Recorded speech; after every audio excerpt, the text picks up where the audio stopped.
Le sujet de ce soir, c'est est-ce que nous vivons dans un monde qui est précalculé ou est-ce que, au contraire, nous avons la possibilité d'interagir sans être des spectateurs d'un passé, présent et futur.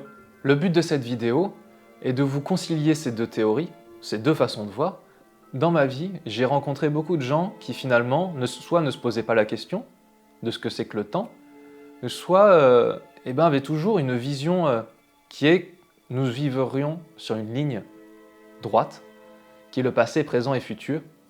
Quand je me suis posé cette question il y a plus de 4 ans, cette question précise, j'ai visualisé une sorte de maillage holographique qui avait une forme, mais qui pouvait changer de forme à chaque moment.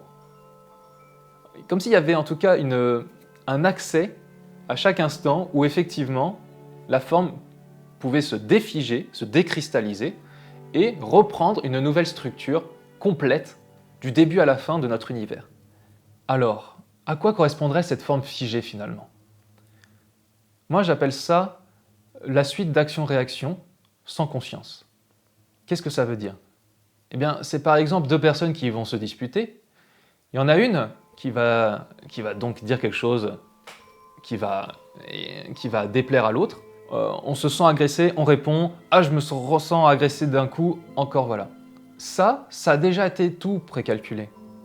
Je ne suis pas là pour vous dire est-ce que le Big Bang est réel ou pas, mais je pense qu'on peut prendre cette vision pour se dire effectivement, il y a peut-être dans notre univers, à un moment donné, quelque chose qui a fait qu'il y a une impulsion, et qu'à partir de cette impulsion, tout a été précalculé à l'avance, du début à la fin, avec sa propre structure. Mais, avec la conscience, vous pouvez peut-être lui changer cette forme. Par exemple, pendant la dispute, vous avez un déclic. Soit parce qu'il vient de vous, soit parce que vous avez vu quelque chose à l'extérieur, un livre, un objet qui ne devait pas être placé là, et puis ça vous a sorti de cette suite d'actions-réactions, et vous avez pris conscience de quelque chose. Vous vous êtes dit, mais pourquoi je me dispute ?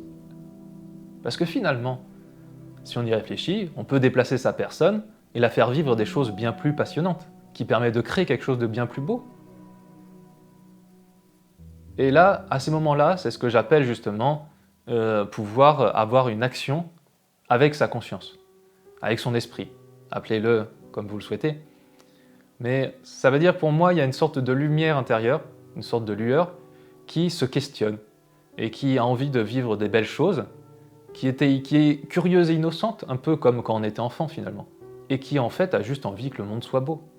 La suite d'action-réaction finalement c'est comme un domino. Tant que vous intervenez pas, si les choses ont été bien construites, ce que je pense être le cas quand même par rapport à l'univers, c'est plutôt assez méticuleux, vous savez déjà où ça va arriver.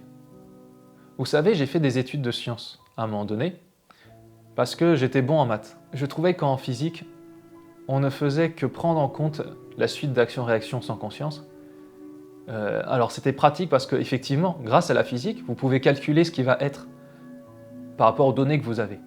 Mais dans ma vision du monde, ça ne collait pas.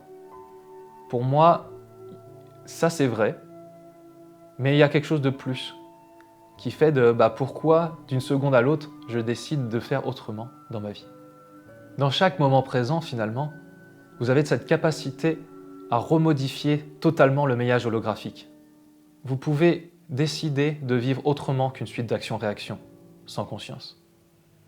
Parce que finalement, c'est ça, être vivant. C'est ça, d'être sa propre lueur et de se dire « Qu'est-ce qui se passe autour de moi et en moi ?» Et quand vous modifiez le présent comme ça, ce maillage holographique finalement est obligé de s'adapter. Pourquoi ? Parce que vous prenez une nouvelle impulsion. Et cette impulsion, elle va avoir une nouvelle suite d'actions-réactions dans ce monde. Il est obligé de le prendre en compte et de le calculer. Alors, soit on prend conscience, mais ça s'arrête là, alors vous allez vivre une suite d'actions-réactions, mais qui est différente de celle qui était avant de choisir ce moment. Pour moi, il n'y a pas de hasard. Il n'y a que ce qui est déjà précalculé, parce qu'il y a une suite logique d'interactions, soit finalement vous avez la main mise sur ces événements et vous décidez de changer cela.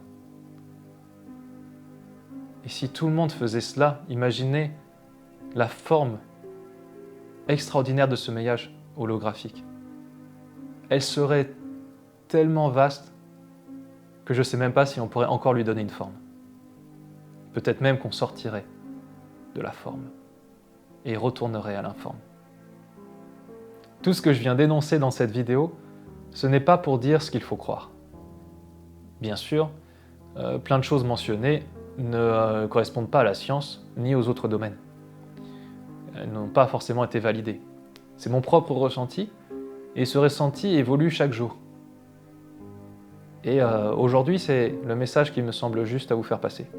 D'essayer de visualiser une possibilité que notre temps ne soit pas juste linéaire, avec un passé, un présent et un futur inéluctables. Et pour vous permettre de reprendre l'idée que vous avez une possibilité d'action à chaque moment présent. Tout ce maillage holographique de suite d'action-réaction est obligé de prendre en compte votre information, ce que vous êtes. On se retrouve dans une prochaine vidéo sur un autre sujet la semaine prochaine.